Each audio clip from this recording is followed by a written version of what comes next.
Bonjour à tous. Vous êtes toujours plus nombreux à suivre Banmi Media sur YouTube, Spotify, Apple Podcasts, mais aussi sur les réseaux sociaux Instagram, Facebook, TikTok. On vous remercie du fond du cœur de continuer à partager les épisodes autour de vous, de faire vivre Banmi par vos écoutes, vos partages, vos messages qu'on reçoit et qui nous donnent toujours plus de force à continuer.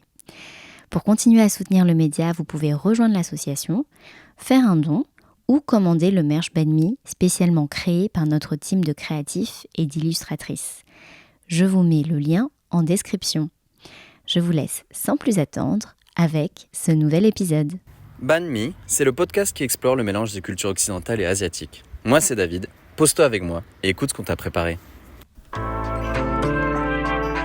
Banmi, c'est le podcast qui explore le mélange des cultures occidentales et asiatiques. Banmi Podcast se déguste sur le pouce, entre amis ou en famille, à toute heure de la journée pour partager un bon moment et échanger sur des parcours de vie inspirants liés à l'Asie. Banmi est un podcast créé et réalisé par Linda Nguyen et je vous retrouve un dimanche sur 2 pour un nouvel épisode. Pose-toi avec moi et écoute ce que je t'ai préparé. Bonjour à tous et bienvenue dans ce nouvel épisode de la saison 3 de Banmi. Pour ce nouvel épisode, on est toujours accompagné à la vidéo de Sébastien Kong et de son équipe, donc Eugénie, Nicolas, Vincent et Lynn. Aujourd'hui, j'ai le plaisir de recevoir un humoriste, comédien et TikToker, si on peut dire ça. On peut le dire. Davidson. Salut David, comment tu vas ? Très bien, merci à l'invitation. Merci pour l'invitation Linda, ça va très bien. Alors David, tu viens de Nancy, tu es à Paris parce que tu as joué hier soir sur la scène du Beau Saint-Martin, une salle complète. Tout à fait, sold out, c'était mon premier sold out là-bas, donc très content. Tu te sens, qu'est-ce que tu as ressenti dans la salle, l'énergie Au début, forcément beaucoup de stress. C'est toujours quelque chose de monter sur scène et puis même si on en fait un petit peu plus, on a toujours l'appréhension et puis on veut toujours bien faire et donc je voulais qu'on passe une pure soirée surtout parce qu'on était plein quoi. Et donc beaucoup de stress et puis une fois monté sur scène, il y a eu les premiers rires et puis là c'était que du plaisir quoi. Donc trop bien et j'ai pu discuter avec mon public à la fin, ça j'y tiens et j'aime bien voir les retours, voir les visages et puis parler aux gens. Il y avait beaucoup d'asiatiques dans la foule donc ça c'était hyper cool et que eux valident le spectacle entre guillemets, qu'ils adorent et qu'ils s'y reconnaissent dans le personnage de ma mère ou bien dans les références culturelles sur la nourriture, ça fait vraiment plaisir donc c'est trop cool. D'ailleurs j'ai vu un commentaire qui a été posté dans la foulée. Excellent. 1 heure de pur stand-up durant laquelle il raconte avec humour comment il a quitté son métier de docteur, plein d'anecdotes, pour devenir humoriste. Il y évoque aussi sa double culture en tant que Français d'origine chinoise, racontant des anecdotes sur la pression familiale pour la réussite professionnelle. Donc, dans ton spectacle, tu parles de ta vie d'étudiant en médecine, mêlée à ton éducation asiatique. Aujourd'hui, tu es aussi médecin. Pourquoi c'était important pour toi de croiser ces deux mondes ? Parce que là, c'est un premier spectacle. Et donc, c'est un peu le spectacle où on apprend à faire connaissance avec moi, avec mon personnage d'humoriste, qui est au final mon personnage, qui est juste moi-même. Et dans la présentation, la culture chinoise, elle a toujours été très importante. Et le monde de médecin aussi, forcément, est présent. Et du coup, c'était important pour moi de croiser les deux. Et forcément, mes parents voulaient qu'en arrivant, en étant immigrés chinois et qui arrivent en France, ils voulaient aussi que les enfants réussissent et qu'ils aient une belle vie, qu'ils aient une sécurité financière. Et donc ça, je pense que beaucoup d'Asiatiques s'y retrouveront. C'est qu'ils m'ont mis une pression pour bien réussir parce qu'ils voulaient du bien pour moi. Et donc parler du lien là entre la culture chinoise et mon métier de médecin, pour moi, ça me paraissait évident. Et puis, c'était sujet aussi à pas mal de blagues, mais aussi parce que c'est la vérité. Donc pour moi, c'était important. Donc tu es médecin et aussi humoriste, on l'a dit. Comment tu t'es lancé dans le stand-up en fait ? Qu'est-ce qui t'a donné envie d'y aller ? C'était un peu un événement que j'ai pas pu prévoir. C'était une rupture, voilà. Et c'était une rupture qui était inattendue, un petit peu dure. Et donc je me suis dit, il faut que je fasse un peu le point sur ma vie. Qu'est-ce qui se passe ? J'ai la tête dans le mur, quoi. Et donc j'ai fait un petit peu de développement personnel, etc. Et donc moi je voulais vraiment savoir c'est quoi qui me rendrait heureux. Parce qu'après la rupture, je me suis dit, à quoi bon, hein, je suis médecin, tout ça, mais au final, je me fais larguer comme ça. Et donc, j'ai interrogé mes amis, après les conseils d'une vidéo YouTube de développement personnel, bien sûr, et je leur ai demandé, les gars, pourquoi on est amis ? Et en fait, ça, j'invite tout le monde à le faire. Quand tu vas voir tes amis proches, ça peut être la famille aussi, et tu demandes pourquoi on est amis, les gens, ils vont te donner tes qualités et qui viennent spontanément, et en fait, ce pourquoi les gens t'apprécient. Et ça, quand on extrapole, c'est ta contribution au monde. C'est ça que tu peux donner de meilleur en toi. Et donc, tous mes potes m'ont dit, mais avec toi, David, on rigole toujours, on s'éclate, bref, c'est trop bien. Et même quand on va pas bien, tu nous réconfortes, c'est toujours cool. Et là, je me suis dit, il y a peut-être un truc à faire. Et vraiment, de là, je me suis lancé dans le stand-up. Et à Nancy, j'avais un pote qui s'appelle Seb. Et il se lançait aussi dans le stand-up. Donc, je me suis dit, je vais tout faire comme lui. Et donc, j'ai contacté les mêmes scènes, etc. Et j'ai fait ma première scène. Donc, grosse appréhension, gros stress. Et ça s'est bien passé. Et de là, je me suis dit, on va continuer. Et vraiment, de fil en aiguille, on est arrivé aujourd'hui, quoi. Tu t'es un peu lancé dans le saut dans le vide, en fait. Est-ce que tu t'as regardé plein de vidéos de stand-up pour t'inspirer ? Enfin, comment ça s'est passé ? En fait, moi, quand j'étais plus jeune, c'était Gad Elmaleh, forcément, qui m'avait marqué. Et ensuite, en regardant Gad, tu regardes Jamel. Et ensuite, tu regardes un petit peu les autres humoristes. Et j'avais pas pris de cours. Avant, j'étais un gros timide. Primaire, gros timide, collège aussi. Par exemple, au collège, tu vois, quand on voyait les potes, moi, j'avais peur de faire la bise aux filles. Je me suis dit, oh là là, c'est trop dur. Mais vraiment, tu vois. Et c'est en seconde où je suis un peu sorti de ma carapace. J'avais un pote, un très bon pote à moi, Olivier, et il faisait tout le temps des blagues pour me taquiner, mais c'était gentil. Mais moi, je le prenais mal parce que on m'avait jamais taquiné comme ça et j'avais pas de recul et pas d'autodérision. Et du coup, je me souviens, le premier jour, il faisait l'appel en seconde. Et il faisait l'appel, moi j'arrive à la fin, donc Davidson, je dis présent, et puis lui au fond de la classe il fait « Oh putain, communiste !» Et là sur le coup je me suis dit « Mais vas-y, c'est trop méchant !» Et au début j'aimais pas. Et à un moment il continuait mais gentiment, et je me suis dit « Vas-y, je vais lui répondre !» Et au lieu de le traiter de connard, tu vois, je l'ai fait avec l'accent, j'ai fait « Ah mais t'es un connard toi !» Et du coup tout le monde genre mort de rire, standing ovation comme ça, donc c'était trop drôle. Et entre guillemets j'étais devenu le chinois marrant du lycée, et là c'était la première leçon, c'était qu'avec l'autodérision, déjà moi je me distançais de ça, et en plus je le retournais et ça devenait une force pour moi. Et du coup j'étais devenu le chinois mais populaire, tout ça. Et donc quand je suis arrivé à la fac, un délire de popularité, je me suis dit je veux être pote avec tout le monde. Et en plus c'était facile parce que j'étais le seul asiate et donc tout le monde me connaissait, etc. Et c'est un petit peu là entre guillemets où j'aimais bien faire rire les gens, j'aimais bien être pote avec tout le monde, je disais bonjour à tout le monde. Et ça entre guillemets je pense que c'était un peu mes cours de théâtre. Mais c'est vrai qu'avant de monter sur scène, il y a eu 0 cours.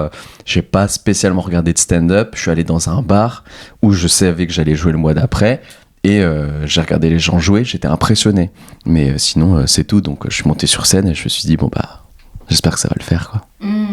Et c'est quoi, en fait, comment tu te dis, je fais le saut dans le vide comme ça, à monter sur scène, enfin, qu'est-ce qui t'anime, en fait La raison, c'était déjà la rupture et je me suis dit, il faut que j'essaye de quelque chose de nouveau ou bien il faut un renouveau. Donc ça, c'était vraiment le fond de la pensée. Et après, un truc tout bête, tu t'es inscrit à une scène et du coup, tu y vas et tu peux plus reculer. Tu dis, il faut bien que j'y aille.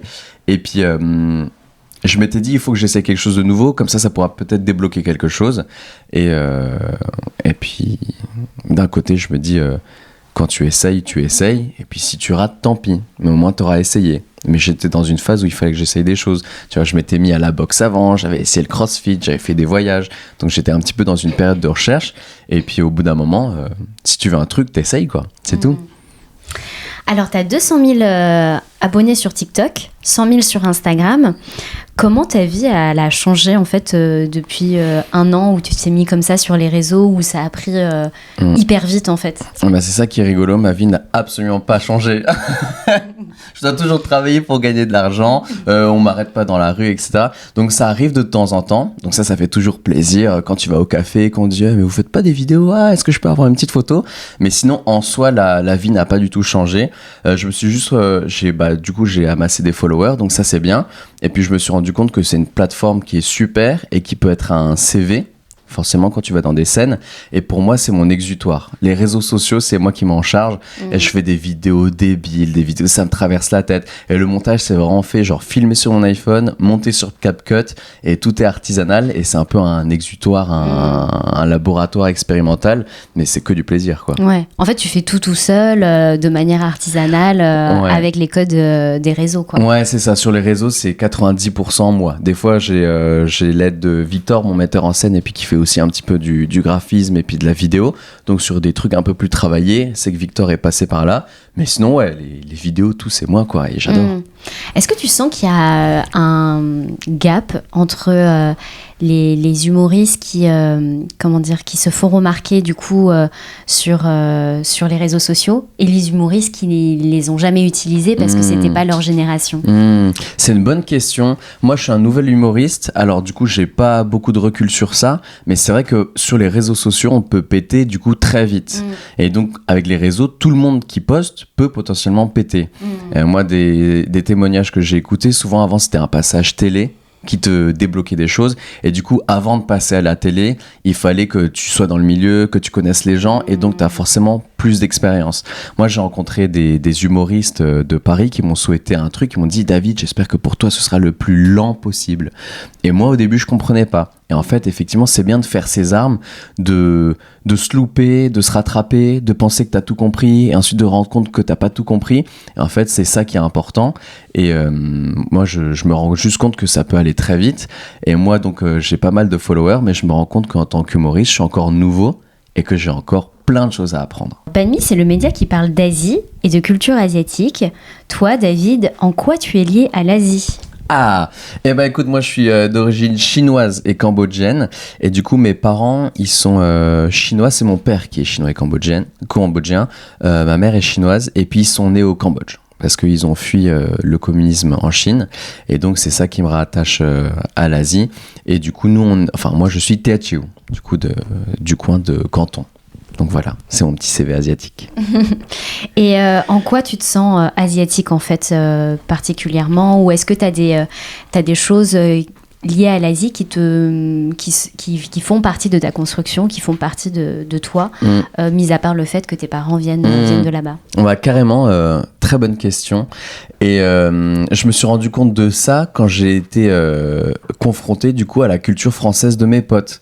Et il y avait plein de choses où je pensais que c'était normal parce que j'étais asiatique, et en fait quand j'étais avec des Français, eux ils comprenaient pas, et c'est là que je me suis rendu compte que bah oui c'est vrai, nous les asiatiques c'est différent. Par exemple, je sais pas si toi ça te le faisait ou vous ça vous le faisait, mais nous on touche pas la tête, le haut de la tête, et des gens qui sont plus grands, et du coup moi des fois à l'école il y en a qui me touchaient la tête et moi j'étais en mode qu'est-ce que tu fais, tu vois? Et eux, ils comprenaient pas. Et ils disaient, mais quand tu vas chez le coiffeur, ils te touchent la tête. Et moi, je dis, bah oui, mais c'est normal, c'est leur travail, tu vois? Mais par exemple, moi, j'ai jamais touché la tête de mon père parce que c'est le point le plus haut. Et puis, le plus sacré. Voilà. Et du coup, il faut pas manquer de respect. Et les gens, ils captaient pas, tu vois? Et puis, je vois des gens qui touchent la tête. Plein de trucs comme ça. Pareil, quand on rentrait à la maison, on enlevait les chaussures, on mettait les patins. Et puis, des fois, j'avais des potes français qui gardaient leurs chaussures et qui montaient sur leur lit avec leurs chaussures de ville. Ah ouais. Et moi je voyais, tu vois, je suis choquée. Vision d'horreur. Et là je me suis dit, mais c'est pas normal, tu vois. Et puis des fois on voyait ça dans les séries. J'ai envie de pleurer. Non mais on est d'accord. Avec nos parents qui nous disaient, Titi c'est sale et tout. Et ça je faisais pas plein de trucs, tu vois. Et puis pareil au repas. Nous à la maison on a toujours mangé tout en même temps, pas d'entrée, plat, dessert, encore moins de fromage. Et du coup quand j'ai mangé chez des Français pour la première fois, genre en entrée il y avait juste de la salade. Et je comprenais pas, tu vois. Je me suis dit, normalement, il n'y a pas de la viande ou autre chose avec. Et du coup, ensuite, il y avait le plat. Ensuite, il y avait que du fromage et du pain. Et je me souviens, mon premier fromage que j'ai goûté, c'était de la mozzarella à 13 ans. C'était hyper bizarre et j'ai failli le vomir. C'est vrai. Mais vu que j'étais invité, je devais faire et je l'ai mangé quand même, tu vois. Et puis, il y a eu le classique, c'est bon, David. Et moi, j'ai dit, oui. T'en veux, David? Non. Tu vois. Oui, parce qu'en fait, t'as vraiment baigné dans ta culture chinoise, la nourriture de tes parents. La nourriture, la musique un petit peu, et puis les films. Quelle musique? Teresa Teng. Tian Mimi. Est-ce que tu peux nous dire qui est Teresa Teng? Teresa Teng, c'est une superstar chinoise. C'est, je pense que tu fais un karaoké en Chine, c'est du Teresa Teng qui sort. Ouais. Et puis, c'est une superstar. Ma mère, elle écoutait pas beaucoup de musique, mais s'il y avait un truc qu'elle écoutait, c'était ça, quoi. D'accord. En boucle. Ça a vraiment baigné t'as baigné dans ça toute ton enfance. Oui, c'est ça. C'est, des fois, elle cuisinait, elle le chantonnait, quoi. Et en plus, les airs, du coup, ils me paraissent hyper familiers. Donc, j'ai baigné dans ça. Et puis, surtout les films. Genre, Jackie Chan, c'était Jackie Chan, Donnie Yen, Jet Li, et puis moi, quand j'étais à la maison, j'imitais tout le temps leurs gestes, quoi. Je regardais un film, et puis le lendemain, je faisais tout le temps pareil. C'était ça. Est-ce que c'était des films que tu regardais du coup avec tes parents, ou c'était un moment de partage tous ensemble en famille, ou c'était plus toi C'était avec mes parents le soir. Avec mes parents. Eux, ils travaillaient très dur. Du coup, quand ils sont arrivés en France, ils ont ouvert un resto. Et puis vraiment, la mentalité chinoise, eux, ils travaillaient dur pour que nous, on ait assez d'argent pour que pour les études, ça bloque pas. Vraiment, c'était, on investit dans les enfants. Et puis, on faisait pas particulièrement de sorties. On partait une fois en vacances dans l'année. C'était l'été. Mais il y avait un truc où on faisait pas d'économie, c'était les études et la nourriture. Et du coup, pour que les enfants ils aient ça, pour bien réussir, pour bien grandir, on sacrifiait tout le reste. Et les peu de moments de partage, c'était souvent film, quoi. Et puis regardez, mais on était tous fans, quoi. Vraiment 4 Asiatiques devant la télé comme ça, à se dire waouh. Et Jackie Chan il fait ses cascades tout seul, tu vois. Et puis c'était un peu la fierté chinoise, tu vois. Mon père qui disait ouais, en France les cascades c'est pas eux. Jackie Chan il fait toutes ses cascades. Et du coup on était tous fiers de Jackie alors qu'on le connaissait pas, tu vois. Mais limite c'était notre ouais, regarde c'est Jackie, il est de nous. Et du coup, tu regardais pas de films français dans ta famille quand est-ce que tu as commencé à en regarder c'est une bonne question. Et honnêtement, peut-être à 18 ans. Ou 16 ans, quand j'ai fait option ciné au lycée. Mais avant, j'avais jamais regardé. Du coup, le choc était trop bizarre, tu vois. Le son, c'était pas pareil. Première remarque que je me fais quand je regarde mon premier film français, c'est... Il n'y a pas beaucoup d'action. Je me suis dit, quand est-ce qu'ils se battent et tout. Et puis, il y avait plein de scènes moins de 18 aussi. Et du coup, moi, j'étais là en mode, mais c'est bizarre dans les films. Vraiment, j'avais pas l'habitude, tu vois. Tu regardes dans les films de Jackie Chan, tu comprends qu'il est avec une meuf parce qu'ils se tiennent la main. Ou bien, ils sont ensemble dans la voiture, il est tout timide. Ou bien, ils se regardent, tu vois.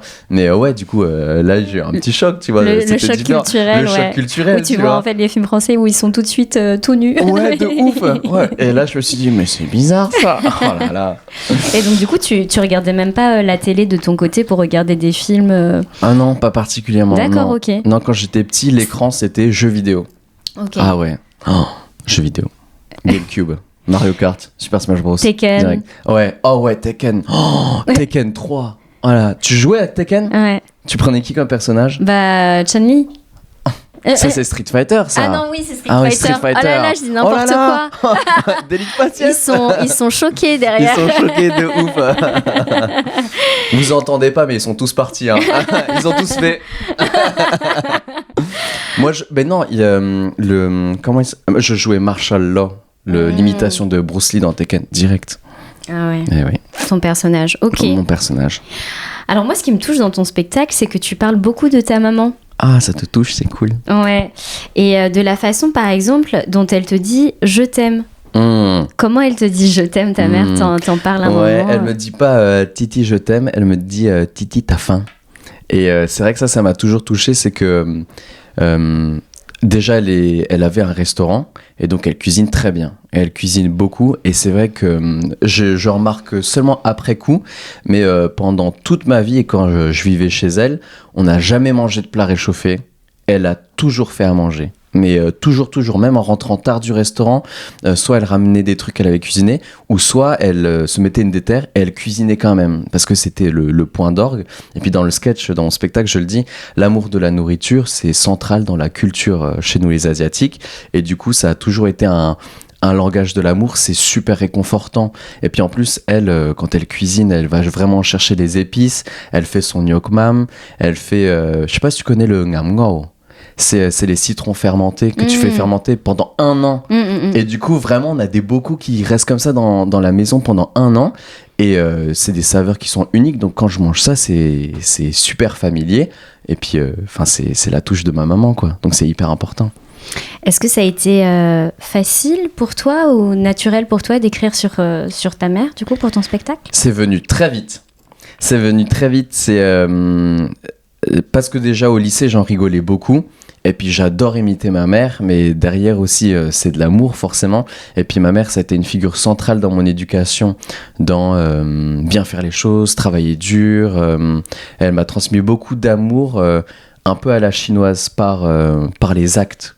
Je me souviens, la première année de médecine, c'était très dur. Et puis voilà, on était 2400, il fallait être dans les 300 premiers, donc c'est moins de 15% qui sont choisis. Et il fallait travailler tous les jours à fond pendant 9 mois, sans t'arrêter. Et puis souvent on disait que les parents ils jouent une part centrale parce que vraiment chaque minute où tu bosses pas, les gens ils te disent tu perds des places, tu révises pas, tu perds des places, t'es en train de baisser dans le classement. Et ma mère elle faisait tout vraiment à manger matin, midi, soir, les lessives, tout ça. Et les matins elle me réveillait avec un thé au ginseng. Parce que nous les Asiatiques on dit le ginseng ça améliore ta mémoire. Et tous les matins elle se levait plus tôt pour me faire cette infusion et me l'apporter au lit pour me réveiller. Donc tu vois tout l'amour qu'elle donne comme ça, c'est vrai que ça passe vraiment par les actes et essentiellement par la nourriture, quoi. Et donc il y a ta maman qui est très présente en fait dans ton spectacle et tu l'imites aussi avec son accent. Tout à fait. Est-ce que ça a été un problème en fait de le faire avec l'accent Ça, c'est une bonne question, ça, Linda. Et déjà, quand j'imitais ma mère tout le temps, même avec mes potes, c'était avec l'accent, parce que ma mère a un accent. Du coup, elle est chinoise immigrée, elle a vraiment un accent chinois, et qui est bien fort. Et c'est ça qui rend ma mère attachante, c'est qu'elle a l'accent, mais elle parle normalement, elle s'exprime. Mais l'accent, pour moi, c'est un peu un atout charme. Et dans le spectacle... forcément, je me suis demandé aussi avec mon metteur en scène, est-ce qu'on fait l'accent ? Parce qu'il y a eu un effet de mode où pendant un moment, on faisait l'accent chinois. Et ensuite, on s'était dit, c'est trop facile dans l'humour de faire ça. Tu fais un accent et c'est l'accent qui fait rire. Et c'est pas tes blagues qui font rire. Et c'est vrai que si tu fais que l'accent pour faire l'accent, ou si tu fais l'accent que pour te moquer et que derrière, il n'y a pas une blague, ou il n'y a pas un fond ou une histoire, c'est vrai que ça peut être embêtant. Moi, je fais l'accent parce que j'imite ma mère. Et puis, il y a des gens qui se sont dit « pourquoi quand tu fais ta mère, tu fais l'accent ? Pourquoi tu la fais pas sans accent ?» Et moi, du coup, je leur ai dit « parce qu'elle a un accent et je vais pas dénigrer ou bien dénaturer ma mère. Exactement. En fait, c'est une personne réelle, elle a le droit d'être comme ça. Et puis voilà, si des Asiatiques ont un accent, c'est... voilà.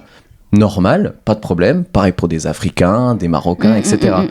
Et donc, c'est vrai que j'ai à cœur de bien faire l'accent et qu'il soit pas mal reçu par les Asiatiques. Et je veux surtout pas froisser les Asiatiques qui viennent au spectacle parce que je pense qu'on peut rire de nous et notre accent, en vrai, moi, je le trouve drôle et ça peut être une bonne chose. Et je veux le montrer comme quelque chose de juste drôle et qui peut être cool et on peut faire rire en étant nous-mêmes sans oublier notre identité. Bien si sûr. on a un accent, c'est qu'on vient de Chine, et ça peut être cool de venir de Chine, d'avoir un accent et qui est cool, quoi. Donc c'est pour ça que moi je vais le garder l'accent. Et donc c'est une position que je prends. C'est tant qu'on l'aime et tant qu'on le respecte et qu'on le dénigre pas. Exactement. Voilà, c'est ça. Ok. Oui, parce que ça peut être un sujet et c'est vrai qu'il y a eu des sketchs humoristiques qui ont été faits par des gens qui sont pas asiatiques, qui ont pris l'accent et là ça a été très problématique. Oui, c'est ça. C'est que moi je suis même d'accord pour que des non-asiatiques prennent l'accent asiatique parce que c'est de l'humour, ça peut être un sketch, etc.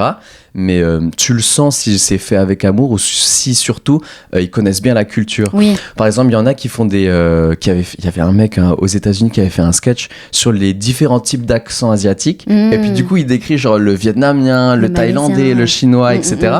Mais en fait, tu te rends compte que quand il le fait, ça veut dire qu'il est allé dans ces pays. Oui. Et il a fait une bonne analyse. Et du coup, c'est drôle. Et en plus, vu qu'il le fait bien, tu vois que c'est vrai. Et donc c'est là où c'est fort, tu vois. Ce qui est pas bien, c'est quand tu fais l'accent chinois sans rien connaître. Mais pareil pour l'accent africain. Si moi je fais l'accent africain pour dire des banalités, ils vont tous me tomber dessus. C'est normal, tu vois, parce que j'ai pas un truc en plus à dire, quoi. Ouais. Ok. Et du coup, tu parles beaucoup de ta mère. Oui. Tu parles moins de ton père. Oui.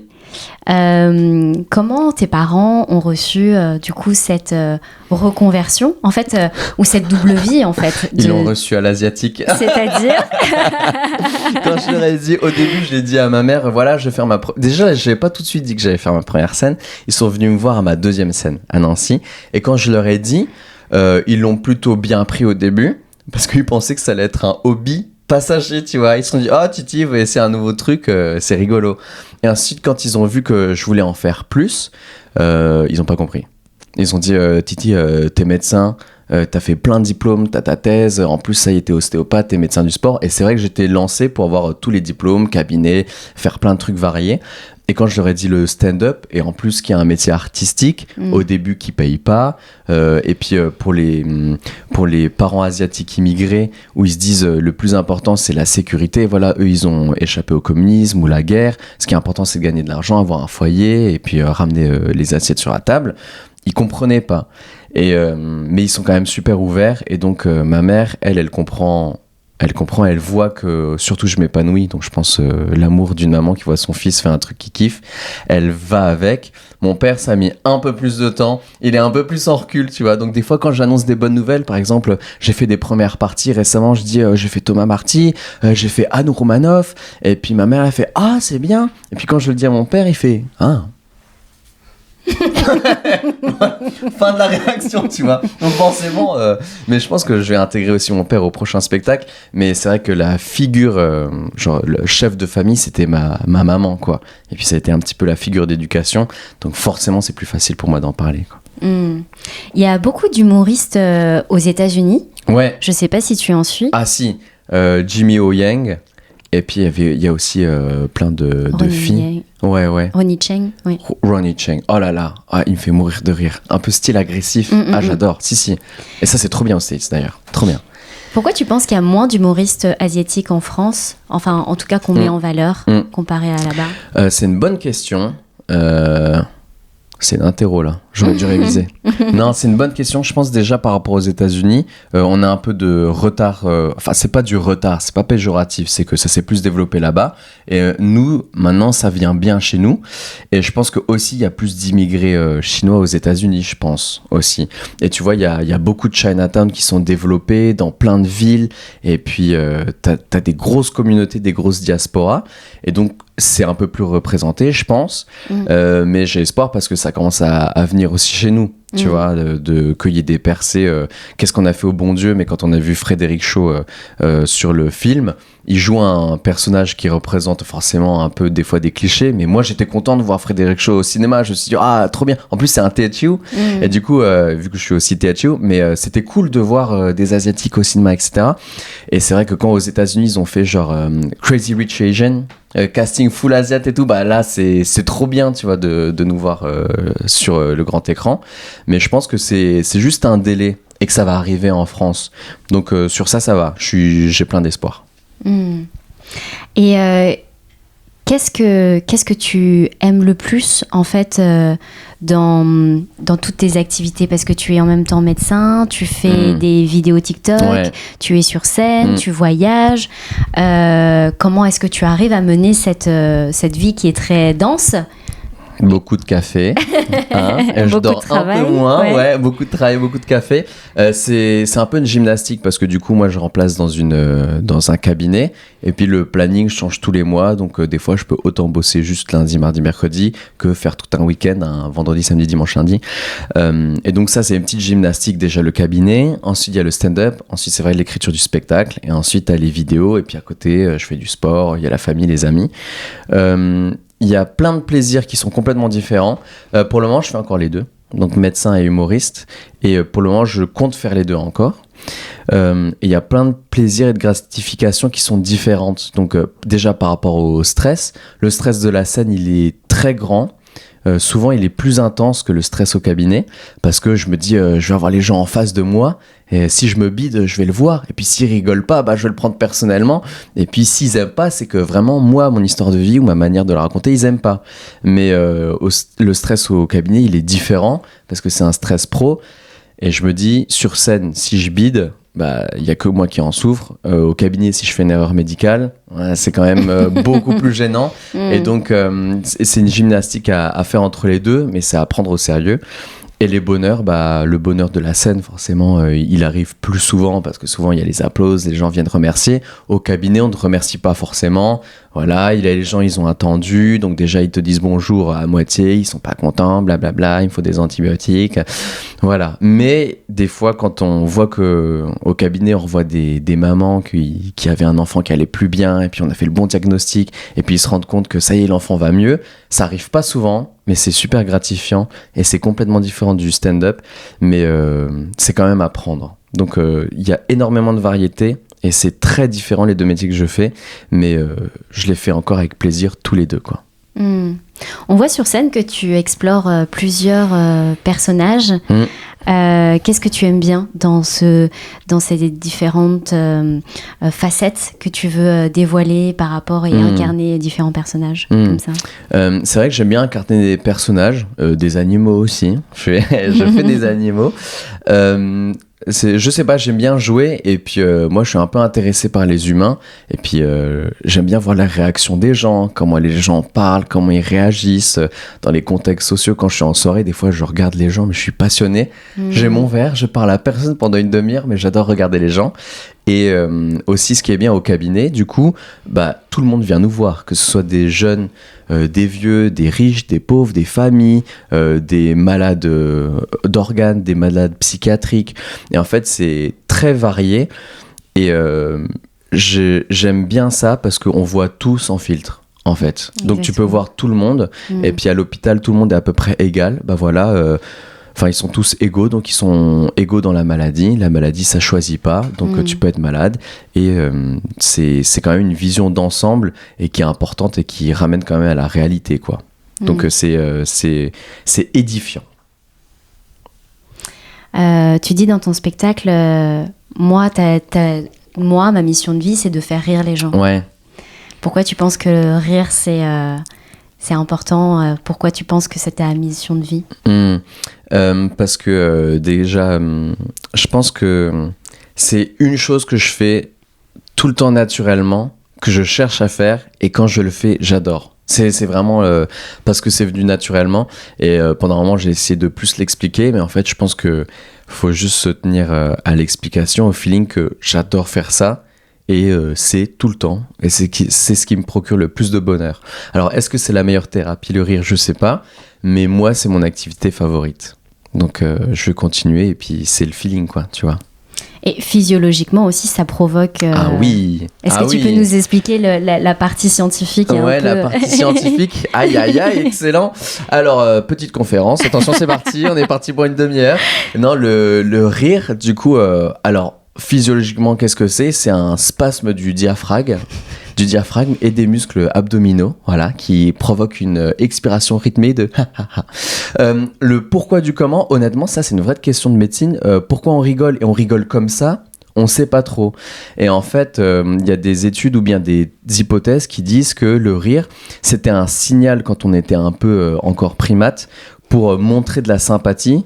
Et qu'on venait en paix et qu'on voulait pas de conflit parce que à l'époque si tu t'entretuais c'était trop embêtant, il fallait survivre, il fallait chasser, et donc c'était une sorte de langage de communication pour dire on est ensemble et que ça crée du lien. Et je pense que maintenant c'est encore le cas parce que quand tu rigoles avec quelqu'un, tu crées du lien et il y a que des ondes positives et tu crées que des émotions positives. Donc il y a de la dopamine, des endorphines, de la sérotonine, il y a un relargage d'hormones qui fait que tu te sens bien, il y a une détente musculaire, etc. Et donc c'est vrai que physiologiquement ça apporte plein de choses positives, et c'est pour ça qu'avant on disait si tu rigoles tu vivras plus longtemps, parce que c'est comme le sport, si tu fais du sport tu vivras plus longtemps, ça y est, ça a été prouvé, c'est sûr. Et donc le rire c'est une sorte de sport mais dans la joie, quoi. Et donc physiologiquement voilà, c'est ça le rire. Est-ce que tes parents ont ri quand ils t'ont vu sur scène? Oui, ils ont ri. Ma mère plus que mon père. C'est ça qui est drôle. Mais j'étais très content parce que dès la première fois ils sont venus me voir, personnage de ma mère à fond, quoi. Et donc je me suis dit, est-ce qu'elle le prendra mal ou pas? Et puis à un moment je le disais, merci pour le sketch, merci pour votre écoute, c'est peut-être la dernière fois que vous me voyez, parce que ce sketch là il y a ma mère qui le regarde depuis tout à l'heure, et elle a bien reçu. Donc ça c'était important. Et déjà c'était une première piste pour me rendre compte que voilà, je me suis pas gouré. On peut imiter sa maman avec l'accent et le faire sans que elle-même, quand elle est là, elle soit pas vexée. Donc c'est ça qui m'a conforté, puis ça m'a fait plaisir, quoi. Elle a aimé le passage où tu parles du je t'aime de sa manière à elle? Elle l'a pas encore vu. Ah oui, ça D'accord. c'est un petit peu plus nouveau. Elle l'a pas encore vu, mais je pense que elle va se reconnaître parce que même maintenant où j'ai déménagé, j'ai mon appart, etc. Toutes les semaines, elle me dit « Ah Titi, viens à la maison, je t'ai préparé des plats. » Parce que je pense qu'elle a peur que maintenant que je vis pas à la maison, que je meurs de faim. Et elle se dit « Ah non, il lui faut de la bouffe, sinon il va mourir. » Donc ouais. Tu parles de rupture amoureuse et de dépression dans ton spectacle. Oui. Quels sont les conseils que tu donnerais aux personnes qui pourraient vivre la même chose? Donc toi, tu es passé par plusieurs phases. Excellent. On m'avait jamais posé la question là. Très bonne question. Ah, on fait une conférence. Alors là, on a fini la conférence de physiologie abdominale. On fait de la psychiatrie. Alors, la rupture, la dépression. On a la phase de déni. Ensuite, acceptation, marchandage. Et puis, la phase où on va mieux après la dépression. En gros, après une rupture, déjà, le plus dur, c'est quand t'es isolé. Et que t'es seul. Moi, j'avais la chance d'avoir la famille et les amis. Et quand c'est comme ça, en fait, faut juste accepter le plus dur, le plus gros déclic à avoir quand il y a une rupture ou bien même une perte ou un décès, quelque chose. Il faut accepter que dans la vie, ça va arriver. Et que là, si ça arrive, c'est normal. Il faut pas nier. Et c'est triste. Et des fois, tu peux être bien, un mec ou une meuf bien, t'as jamais trompé, t'as toujours été fidèle, t'as donné de l'amour, etc. Même si t'es quelqu'un de bien, ça peut t'arriver. Donc il faut accepter. Et ensuite, il faut avoir la maturité de se remettre en question. Parce que moi, elle m'avait quitté pour un pote à moi, et ils ont commencé à se mettre ensemble sans me dire, et puis c'était pas hyper cool, tu vois, sans rentrer dans les détails. Et même si c'était pas cool la manière dont elle a fait, si on était arrivé à une rupture dans un couple, c'est toujours il y a une faute par rapport aux deux, il y a une incompatibilité par rapport aux deux. Et dans des épreuves comme ça, t'as toujours des leçons à apprendre. Faut avoir la maturité de se dire ça aussi. C'est ça, faut avoir la maturité, mais si tu le fais, c'est super pour le prochain partenaire, parce que même si tu essaies d'améliorer tes défauts, et on a tous des défauts, c'est comme ça, désolé les gars, mais on a tous des défauts. Il faut pas les améliorer en pensant à ton ex, en disant « Ah, elle disait un truc tout con. Ah, elle disait, voilà, j'étais pas assez sportif, pas assez viril. Je me suis mis au crossfit. Voilà, j'ai pris 7 kilos de muscles. » Mais ça change rien. En fait, il faut pas le faire pour elle, l'ex. Il faut le faire pour toi, pour te sentir mieux. Et juste corriger tes lacunes, mais pour toi. Il faut pas le faire en mode vengeance. Et dernière chose... surtout par rapport au couple, après il faut pas rechercher le partenaire idéal, il faut chercher à être le partenaire idéal, parce que c'est quand tu rayonnes que tu attires les gens vers toi. Et ce qui est bien, c'est que déjà tu te concentres sur toi, et ça peut être une belle mission et noble d'essayer d'être le partenaire idéal, parce que tu vas essayer de montrer que le meilleur en toi, et pas essayer à chercher l'autre, à faire des jeux de séduction, à aller sur internet, how to pick up girls in 5 minutes, tu vois, et tu le fais pour toi, et tu vas te rendre compte que tu vas avoir des bénéfices pour toi, et tu t'en rendais pas compte à la base. Peut-être que tu te dis je veux être le partenaire idéal pour avoir une jolie copine qui soit cool, et ensuite tu vas te rendre compte que non, je fais une activité, un sport, et en fait je m'y retrouve dedans, et puis j'ai une communauté, donc je me suis fait plein de potes, et puis du coup j'ai un mode de vie plus sain, et j'ai plus d'énergie, j'ai plus de confiance en moi, et donc je vais essayer de faire des projets que j'ai jamais fait avant, tac tac tac tac tac, et là t'es dans une bonne lancée, et t'es ressorti de ton truc, et les gens quand ils voient ça, ils adorent, ils sont attirés naturellement, et ils disent ouah sérieux, t'as fait un saut en parachute comme ça, ah ouais, et raconte, c'était trop bien. Et quand tu véhicules des bonnes énergies comme ça, ça revient automatiquement.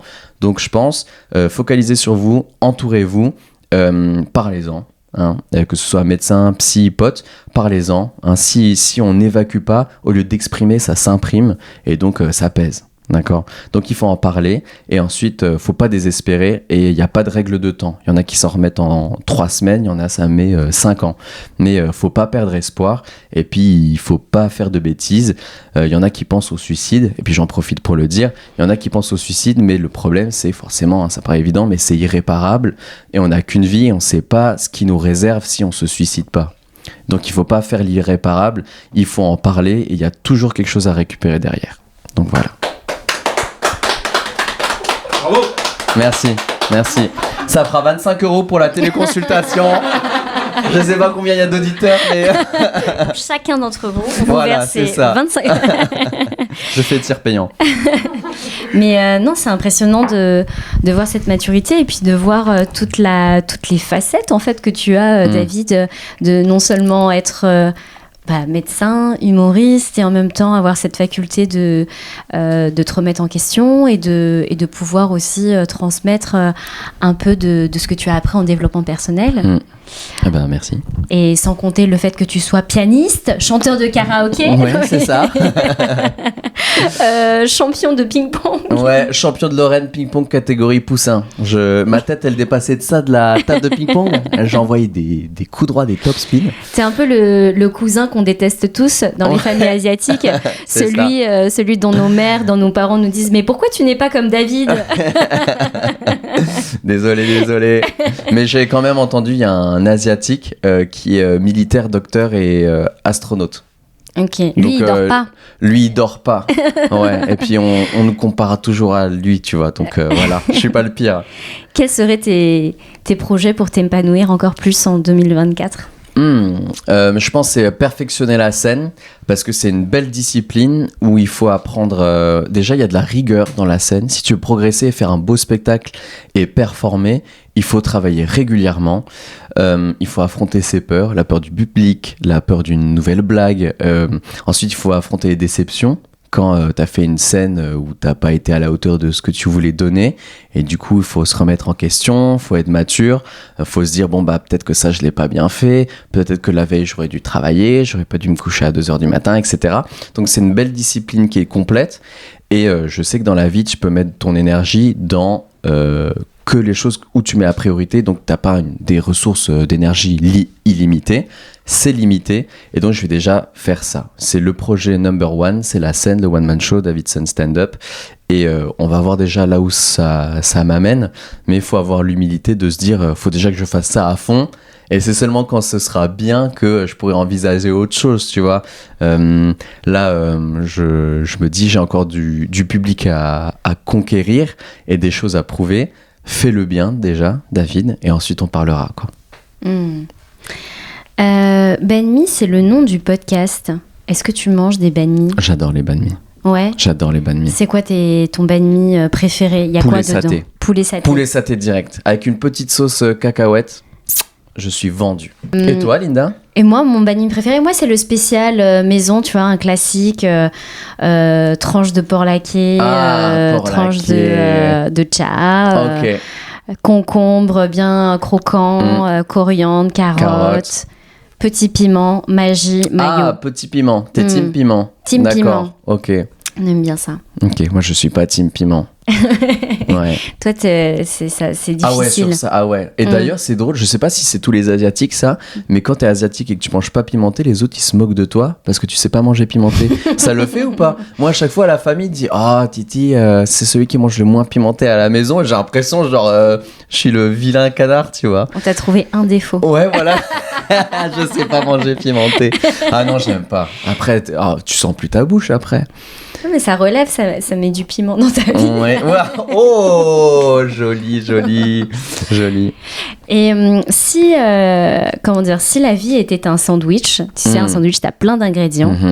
Quel serait un ingrédient que toi t'apporterais en plus pour sublimer la vie ? Eh ben, tu vois, cette question, je l'avais entendue quand tu avais interviewé Denis. Et je me suis dit, c'est une question difficile. David, prépare-toi. J'ai oublié. J'ai carrément oublié de réfléchir. Je pense dans le sandwich. Donc, c'est un élément qu'on peut donner, hein, c'est pas un ingrédient forcément. Ouais, c'est un élément de la vie en fait, qui fait que ça sublime. Si la vie c'était un sandwich, quel serait l'élément qui sublimerait la vie des gens en fait ? De la sincérité. Parce que je pense qu'il faut être sincère avec les autres, il faut être sincère avec soi. Et ça évite d'avoir des illusions ou bien des fausses idées. Et c'est qu'en étant sincère, donc vrai avec toi, que tu pourras voir ce qui va pas et ce qui va bien et que tu pourras t'améliorer. Et puis c'est aussi beau d'être sincère avec soi. On a des défauts, on a des qualités. Il faut s'aimer comme on est. Et il faut avoir la modestie de se dire on peut être mieux. Voilà. Donc sincérité avec soi et avec les autres. Est-ce que tu as été sincère avec toi-même hier soir sur scène ? Oui. Ouais, j'étais sincère avec moi et puis et avec vous, du coup, parce que tu étais au spectacle hier. Et du coup, je pense que c'est ça le plus important, c'est que les gens, le public est loin d'être bête, est vraiment pas bête. Et ils voient quand tu racontes quelque chose et que c'est un texte et que tu récites et que t'es pas dedans, et ils voient quand tu le dis vraiment. Et avec du coup, le cœur. avec le cœur. Et en fait, c'est pour ça qu'on dit que c'est du spectacle vivant, c'est que à partir d'un moment où le texte est bien rodé, en fait, il faut qu'on mette l'émotion. Et c'est là qu'on voit si c'est un beau texte et on voit si ça te fait vibrer. Et si ça te fait vibrer, c'est que le texte, il est vrai et donc il mérite d'exister. Et donc, c'est ça le plus important, c'est que vous veniez pas pour des blagues, mais vous veniez pour l'histoire de pourquoi je suis là sur scène et qu'est-ce que j'ai à vous dire. Et ma mère, elle est vraiment comme ça, du coup, je suis vraiment comme ça, mais vous vous rendez compte, ma mère, elle me disait ça, c'est pas un truc de ouf. Et les gens, soit ils sont captivés, soit ils aiment pas, mais le plus important, c'est d'être sincère. Et je pense que c'est comme ça que tu marques les gens, quoi. Est-ce que tu pourrais nous donner un petit indice de ce que tu voudrais dire sur ton père, sur ton prochain spectacle ? Ah, un truc très drôle sur mon père, il ne finit jamais ses phrases. Et du coup, à la maison, c'est trop drôle parce que des fois, il parle pas beaucoup et des fois, il parle. Et tu vois, je vais à Paris, il fait Titi, le métro, tu fais attention parce que tu sais, le. Hein ? Et nous on est tous comme ça en suspense, on est mais papa qu'est-ce que tu veux dire, et tout le temps des phrases comme ça, ouais j'ai vu à la télé BFM les politiques tu vois, à chaque fois ça je me dis mais papa, et du coup ça sera dans le prochain spectacle c'est sûr, hein, des fois il essaie de me donner des conseils de vie et ça s'arrête, tu vois, un cliffhanger de saison Netflix comme ça, tu dis mais papa c'est quoi le truc, et je pense lui il sait pas, tu vois, il fait dans la vie Titi toujours hein. C'est hyper frustrant. Voilà. Est-ce que tu mettrais un peu de Tétchou, de ta langue, la langue que tu parles à la maison dans tes spectacles ? Je sais que parfois les humoristes américains le font dans leur langue. Ça, il faudrait que je le fasse. Est-ce qu'il y a des choses qui peuvent être drôles en fait dans cette langue ? Ça, c'est une bonne question. Je pense que je ferais ma mère qui parle Tétchou. Mais ce serait trop bien de mettre du Tétchou dedans. Ça, je suis d'accord. Parce que moi, quand je rencontre des gens qui sont Tétchou, c'est vrai que moi, ça a été que parler à la maison. Hein. Bon, récemment, j'ai vu le film de Denis, là, qui était en Tétchou. D'ailleurs, félicitations de Denis, Bzartek. Et du coup, quand je l'ai vu, j'avais l'impression que c'était mes parents qui me parlaient, tellement j'ai pas l'habitude de l'entendre. Et du coup, je pense que ça peut être bien, parce que à mes scènes, des fois, il y a des Tétchou qui viennent me voir à la fin. Et premier réflexe, c'est pas vrai, t'es Tétchou, non ? Et puis quand on entend du Tétchou en dehors de la maison, on est matrixé quand on comprend pas. Et je pense que ouais, ça pourrait être bien de mettre du Tétchou dans le spectacle. Je vais y réfléchir. Genre, qu'est-ce que ta mère pourrait dire qui est hyper marrant en Tétchou ? Qu'est-ce qu'elle me disait ? Titi, ciao ki. C'est-à-dire, lève-toi. Et puis c'était souvent, voilà, que je fais la blague où elle me réveille à 5h du matin parce que c'est fini à grasse mat. Mais ouais, ma mère, c'était Titi, mais, tu vois, vite, plus vite, mais, Titi, ciao ki. Donc je pense que ce sera ma mère, quoi. Mais il y aura du Tétchou. Promis, voilà. Deuxième spectacle. Hein. D'ailleurs, si je tiens le pari là, je gagne quoi ? Tu gagnes... Une tasse banh mi. Une tasse banh mi avec du thé au ginseng dedans. C'est filmé. Voilà. Et voilà les caméras. Alors, est-ce que tu as des dernières découvertes qui sont liées à l'Asie et que tu as aimé, qu'elles soient en termes de musique, de films, de séries, ou de plats, peu importe. Ouais. Et Parasite. C'était après il est sorti il y a un moment, un film coréen, mais il m'a matrixé. Tu l'as vu ou pas ? Ouais. Il est incroyable. Qu'est-ce que t'as aimé ? Le malaise quand tu... Alors je vais pas raconter pour tout le monde, mais quand tu découvres la pièce, et puis en bas, et tous les acteurs déjà ils jouent super bien, et puis le film est méga bien écrit, c'est pas manichéen en mode ça c'est les pauvres, c'est les parasites, et puis les riches ils font tout bien, tous les deux ont des travers, tous les deux ont des vices, et ouais le film il m'a scotché quoi. Je regardais l'écran, je me suis dit mais non c'est pas possible, et toutes les 5 minutes c'était mais non, mais c'est pas possible, mais c'est encore pire, quoi. Donc là, ouais, révélation film, ça, Parasite. En musique, il y avait OSM, chinois-taïwanais, qui fait du rap, méga stylé, j'ai trouvé. Et culinaire, ça fait 1 an et demi, mais je suis accro, bubble tea au sucre brun. Bubble tea, toi, tu bois ? Ouais. Ah, et toi, tu bois quoi? Sucre brun? Moi, je prends le Taro. thé vert pêche. Thé vert pêche? Ouais. Ah, avec tapioca ou bien Tapioca.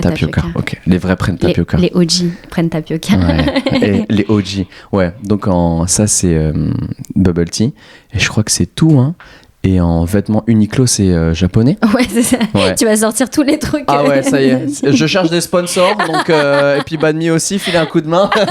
Mais ouais, Uniqlo, j'adore. Donc voilà. Ok. Bah, Uniqlo, on vient de finir une collab avec Uniqlo du Marais, avec des t-shirts où on avait mis de la food asiatique dessus. Oh là là, trop stylé. Et on était trop contents. Bah et puis, et c'était, ils nous ont dit que c'était une des meilleures collabs du magasin Non. en termes de vente, parce que et ils ont jamais autant vu d'asiatiques dans le magasin. C'est génial. Vous avez ramené tout le monde à Uniqlo. Ouais, je te jure. Oh, c'est Famille, tout ça. Ah ouais, cousins. de ouf. En plus, on est nombreux, donc là, 3 milliards de ventes directes. Hein. C'est ça. Bah écoute David, merci beaucoup pour ce moment. C'est passé méga vite. J'ai beaucoup rigolé hier soir et je continue à prendre du plaisir à t'écouter, à parler avec toi, à échanger. Et je trouve aussi ta vision de la vie et de la scène aussi très inspirante. Merci. Donc merci de la partager avec nous. Je ne sais pas si tu veux finir avec quelque chose. Venez donner de la force à tous les Asiates et à Banh Mi. Suivez sur Instagram. Moi, c'est Davidson Stand Up et puis Banh Mi Media. Donnez de la force et puis merci pour l'invitation. C'était méga cool et très belle découverte, Banh Mi. Merci David. Est-ce que tu veux finir avec une musique en particulier? Tian Mimi de Teresa Teng. Allez. Tian Mimi. J'ai pas la suite. Tu sais, je connais que vite fait le refrain, quoi. Merci David. Bah merci Linda, merci le Banh Mi. J'espère que vous avez aimé cet épisode avec Davidson. Un épisode lumineux avec un jeune humoriste qui nous partage son aventure entre sa famille, ses identités multiples, les différentes voies qu'il continue à expérimenter avec une énergie positive, chaleureuse et beaucoup d'humour. Pour soutenir le média et continuer à le faire vivre, partagez, commentez sur YouTube, mettez des étoiles sur Spotify, Apple Podcasts, Deezer ou sur vos plateformes de podcast préférées. Vous pouvez rejoindre la Banh Mi Community en adhérant à l'association pour 1. Participer et soutenir le projet Banh Mi, 2. Rencontrer, échanger, prolonger l'expérience avec Banh Mi Community avec un accès au salon Discord, 3. Profiter davantage et bons plans avec les partenaires Banh Mi. Le lien pour devenir adhérent et contribuer à l'association est dans la description. Pour soutenir le média, vous pouvez également offrir ou vous offrir le merch créé par nos illustratrices de la team Banh Mi, comme le t-shirt Banh Mi Media ou notre dernier t-shirt Magie. À très bientôt pour les prochains épisodes de la saison 3 de Banh Mi.